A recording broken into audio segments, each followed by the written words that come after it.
And the doctor came in and she said, you know, Nancy, she said, we know you don't have Ebola. You have no other symptoms except this fever. And she said, but we're going to take the Ebola test just to make sure and to set everybody's mind at ease. So I said, fine. So the Ebola test was done, and later that evening, we were sitting at the dinner table, and the same doctor was with us, and she and David had a meeting to go to, and so they went to this meeting, and I went back in and laid back down. And pretty soon, David was back home, and I heard other people at the front door. And David came into our room and he said, Nancy, I need to tell you a few things. And I said, oh, okay.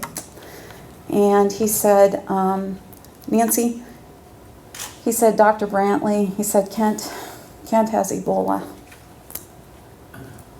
And I have to tell you, my heart sank.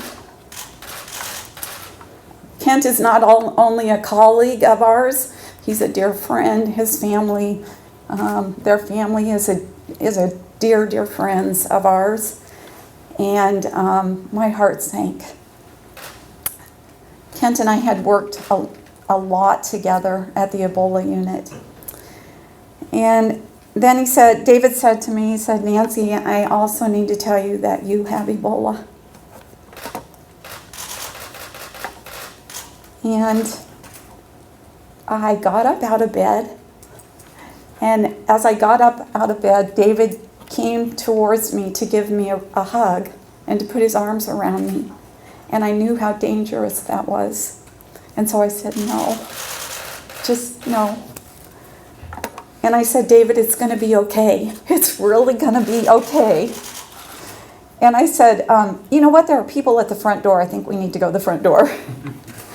So I went to the front door, and our doctors were standing there. And their comments were, Nancy, we're so sorry. We're so sorry. And my same words to David came out of my mouth again, it's going to be okay. It's going to be okay.